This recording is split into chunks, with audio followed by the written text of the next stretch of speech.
इस एग्जांपल के अंदर हम वोल्टेज ड्रॉप, एक्टिव पावर और रिएक्टिव पावर की कैलकुलेशन करेंगे। हमें एक 3 फेज़ 4 वायर सिस्टम दिया हुआ है जिसके अंदर वोल्टेज 416 वोल्ट है। यहाँ पे हमें ये याद रखना है कि जब भी हमें एक 3 फेज़ सिस्टम दिया जाएगा तो हमें जो वोल्टेज दी जाएगी वो हमेशा लाइन वोल्टेज होगी। तो ये जो 416 वोल्ट है ये हमारे पास लाइन वोल्टेज है, यानी फेज़ टू फेज़ वोल्टेज। इसके अलावा इस सर्किट के अंदर 3 डिफरेंट पॉइंट्स के ऊपर बैलेंस लोड लगाया गया है। पहले पार्ट के अंदर हमें क्या कैलकुलेट करना है, हमें कैलकुलेट करना है टोटल वोल्टेज ड्रॉप पर फेज़ के लिहाज से। फिर हमें रियल पावर पर फेज़ निकालनी है हर लोड के लिए, और तीसरे पार्ट के अंदर हमें रिएक्टिव पावर पर फेज़ निकालनी है, और लास्ट में हमें टोटल केवीए जो आउटपुट हो रहा है और लोड पावर फैक्टर हमें निकालना है।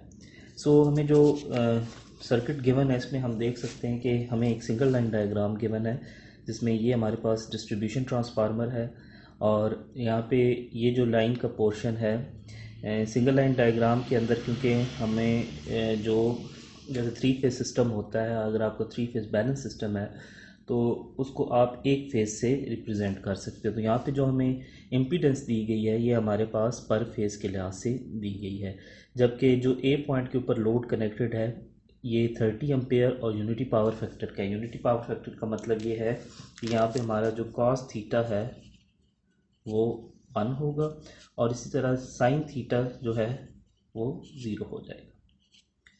बी के ऊपर हमारे पास जो लोड कनेक्टेड है ये 20 एम्पेयर ड्रॉ कर रहा है, और यहाँ पे जो हमारे पास पावर फैक्टर है वो 0.5 लैगिंग है। 0.5 लैगिंग होने का मतलब ये है कि जो करंट होगा वो वोल्टेज को यहाँ पे इस जगह पे लैग कर रहा होगा। इसके अलावा पॉइंट सी के ऊपर हमारे पास जो लोड कनेक्टेड है वो 50 एम्पेयर का है, हमारे पास जो यहाँ पे पावर फैक्टर है वो 0.9 बनता है, और यहाँ पे भी हमारे पास पावर फैक्टर लैगिंग है। तो जब भी आप पावर फैक्टर मेंशन करते हैं तो हमारे पास पावर फैक्टर के साथ हमें लैगिंग और लीडिंग के लफ्ज़ को लिखना होता है ताकि हमें ये पता चले हमारा लोड किस तरह का है। सबसे पहले हम टोटल वोल्टेज ड्रॉप की कैलकुलेशन करेंगे। टोटल वोल्टेज ड्रॉप की कैलकुलेशन करने के लिए हमें इस डायग्राम को यूज़ करना है, क्योंकि यहाँ पे हमें जो टोटल वोल्टेज ड्रॉप कैलकुलेट करना है वो अप्रॉक्सीमेट मेथड से करना है। अप्रॉक्सीमेट मेथड का मतलब ये है कि जब हम डेरिवेशन कर रहे थे तो वहाँ पे हमने वोल्टेज ड्रॉप का एक रिलेशन पढ़ा था जिसका हमने रिज़ल्ट कुछ इस तरह से निकाला था। इस रिज़ल्ट को डिराइव करते हुए हमने कुछ अजम्पशंस करते हैं जिसकी वजह से हमारा जो फाइनल रिज़ल्ट होता है वो इस रिलेशन तक रिड्यूस हो जाता है। तो इसका मतलब है जो यहाँ पे हमारे पास वोल्टेज ड्रॉप आएगा ये एक अप्रॉक्सीमेट वैल्यू होगी, एक्चुअल वैल्यू से थोड़ी डिफरेंट हो सकती है। तो अब हमें अगर तीनों पॉइंट्स के लिए वोल्टेज ड्रॉप निकालना है तो अब हम ट्रांसफार्मर से लेके इन पॉइंट्स तक के डिस्टेंस तक का वोल्टेज ड्रॉप निकालेंगे। इसका मतलब ये हुआ कि अगर हमें पॉइंट ए तक के लिए वोल्टेज ड्रॉप निकालना है तो हम इस इम्पीडेंस का इस्तेमाल करेंगे, और जो करंट यहाँ से आउट हो रहा है उसका इस्तेमाल करेंगे। सो अब हमारे पास यहाँ पे जो पॉइंट ए पे आ रहा होगा ये हमारे पास 30 एम्पेयर करंट है, और हमारे पास जो रेजिस्टेंस की वैल्यू है, क्योंकि हमें यहाँ पे ये इम्पीडेंस दी हुई है, और इम्पीडेंस में आपने ये याद रखना है कि जो रियल पार्ट होता है ये हमेशा रेजिस्टेंस को रिप्रेजेंट करता है, और जो इमेजनरी पार्ट होता है वो हमारे पास कैपेसिटिव रिएक्टेंस को या इंडक्टिव रिएक्टेंस को रिप्रेजेंट कर सकता है डिपेंडिंग अपॉन द साइन। अगर हमारे पास यहाँ पे साइन नेगेटिव होता तो ये मोस्ट प्रोबेबली ये कैपेसिटिव रिएक्टेंस होती, लेकिन यहाँ पे क्योंकि साइन पॉजिटिव है तो ये हमारे पास है इंडक्टिव रिएक्टेंस। सो अब यहाँ पे हमें आर कॉस थीटा के अंदर आर हमें 0.05 गिवन है। पहले केस में हमारे पास पावर फैक्टर 1 है तो इसलिए कॉस 0 हम यहाँ लिख सकते हैं, ये बेसिकली कॉस 0 डिग्री है। इसके अलावा एक्स की वैल्यू भी हमें इस रिलेशन से हम देख सकते हैं कि हमारे पास जो इम्पीडेंस है वो हमारे पास कितनी गिवन है 0.01, और हमारे पास पावर फैक्टर क्योंकि 1 है तो 1 का मतलब ये हुआ कि यहाँ पे हमारा साइन 0 होगा, 90 नहीं होगा। सो हमारे पास जो फाइनल रिजल्ट आता है वो हमारे पास आ जाता है 1.5 वोल्ट। इसी तरह हमने वोल्टेज ड्रॉप बी और सी के लिए निकाल लिया है। बी की कैलकुलेशन करते हुए आपने ये ध्यान रखना है कि अब क्योंकि जो बी की तरफ करंट फ्लो कर रहा है वो हमारे पास यहाँ पे इस लाइन की टोटल इम्पीडेंस के अंदर से पास हो रहा है। तो इसका मतलब है जो बी तक वोल्टेज ड्रॉप होगा उसके अंदर आप इन दोनों इम्पीडेंसेस को ऐड करेंगे, तो जो हमारे पास फाइनल इम्पीडेंस आएगी वो रेजिस्टेंस की 0.05 और 0.1 को आप ऐड करके करेंगे, जबकि जो आपका 0.01 और 0.02 है इनको आप ऐड करके एक्स की वैल्यू निकालेंगे। इसी तरह जो पॉइंट सी होगा उसकी भी कैलकुलेशन हम इसी तरह करेंगे, और हमारे पास जो यहाँ पे टोटल इम्पीडेंस होगी वो इन तीनों का एडिशन हो रहा होगा। सो अब हमने देखना है कि यहाँ पे एक चीज़ मेंशन है साइन कॉज इनवर्स 0.9। इसका मतलब ये हुआ कि अब आपको अगर पावर फैक्टर गिवन है तो आप जो फेज डिफरेंस है वोल्टेज और करंट के दरमियान आप उसको कैलकुलेट कर सकते हैं। तो यहाँ पे हमने कॉज जहाँ पे भी आ रहा होगा हमारा रिलेशन के अंदर तो हम इसको डायरेक्ट 0.5 या 0.9 लिखेंगे, लेकिन जहाँ पे हमें साइन चाहिए होगा तो हम पहले इस 0.5 के साथ कॉज इनवर्स लेंगे और फिर जो एंगल आएगा उसी का हमने साइन ले लेना है। सो हमारे पास जो टोटल वोल्टेज ड्रॉप होगा वो इन तीनों का एडिशन होगा। तो जो हमारे पास टोटल वोल्टेज ड्रॉप है वो जो तीनों वोल्टेज ड्रॉप्स हमने निकाले हैं ए बी सी, उन तीनों का हमारे पास क्या है एडिशन आएगा। अब क्वेश्चन में ये रिक्वायर्ड नहीं है, लेकिन अगर आपको पर यूनिट वोल्टेज ड्रॉप निकालना पड़े तो आप कैसे निकालेंगे कि आप एक्चुअल ड्रॉप को बेस वैल्यू से डिवाइड करें। एक्चुअल वैल्यू अब हमारे पास इस केस में जो आपका वोल्टेज ड्रॉप 14.26 आ रहा है वही है। बेस वैल्यू हमारे पास यहाँ पे क्या होगी, क्योंकि हम पर यूनिट का जो टॉपिक हम ऑलरेडी पढ़ चुके हैं उसमें हमने देखा कि जो पर यूनिट सिस्टम होता है उसमें हम बेसिकली फेज़ वैल्यूज़ को यूज़ करते हैं, यानी लाइन टू न्यूट्रल वैल्यूज़ को यूज़ करते हैं। इसलिए जो आपने वोल्टेज की यहाँ पे वैल्यू यूज़ करनी है वो लाइन टू न्यूट्रल होनी चाहिए। तो जो हमारे पास वोल्टेज अभी गिवन है क्वेश्चन के अंदर 416 वोल्ट, क्योंकि ये हमारे पास गिवन 3 फेज सिस्टम था तो 416 volt most probably line voltage है।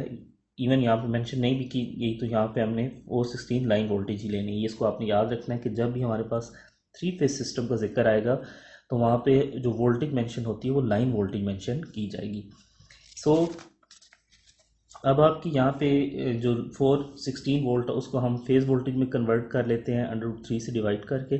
सो हमारे पास जो एट द एंड रिज़ल्ट आएगा वो 240 आता है। तो एक्चुअल वोल्टेज ड्रॉप को हम 240 से डिवाइड करके पर यूनिट वोल्टेज ड्रॉप निकाल सकते हैं। नेक्स्ट केस में हमने पर फेज़ के लिहाज से रियल पावर निकालनी है।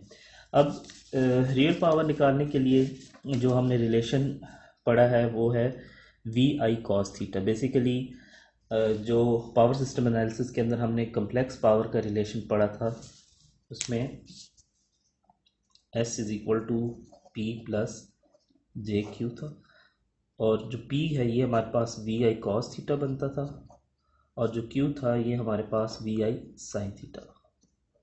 तो यहाँ पे हमने क्योंकि रियल पावर निकालनी है तो वी आई कॉस थीटा का इस्तेमाल हम करेंगे। वोल्टेज तीनों केसेस में 240 है, करंट हर एक केस के कॉरस्पॉन्डिंग गिवन है तीनों पॉइंट्स के कॉरस्पॉन्डिंग, और कॉस थीटा की वैल्यू भी हमें गिवन है। तो हम यहाँ पे टोटल रियल पावर हर लोड के लिए रियल पावर निकाल सकते हैं, और अगर हमें टोटल रियल पावर निकालनी है जो कि सोर्स से फ्लो कर रही है तो हम इन तीनों को ऐड कर लेंगे।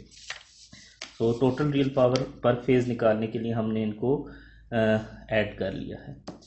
इसी तरह रिएक्टिव पावर पर फेज़ के लिहाज से हम कैसे निकाल सकते हैं, वी आई साइन थीटा का इस्तेमाल करके। यहाँ पे हमें वोल्टेज की वैल्यू भी गिवन है, आई भी गिवन है, और साइन थीटा ऐसे गिवन नहीं है, लेकिन हमें क्योंकि कॉस थीटा गिवन है तो कॉस थीटा को यूज़ करके हम साइन थीटा की वैल्यू निकाल सकते हैं। सो हमारे पास जो यहाँ पे रिएक्टिव पावर आ रही है, अब पहले केस में 0 इस वजह से आ रही है क्योंकि हमारा पावर फैक्टर 1 है। तो पावर फैक्टर जब भी 1 होगा तो इसका मतलब है कि आपका लोड जो है या आपके सोर्स से कोई भी रिएक्टिव पावर फ्लो नहीं कर रही। सो पहले ये जो इस केस के अंदर 0 आने की जो रीज़न है क्योंकि इस पॉइंट के ऊपर आपको पावर फैक्टर 1 था।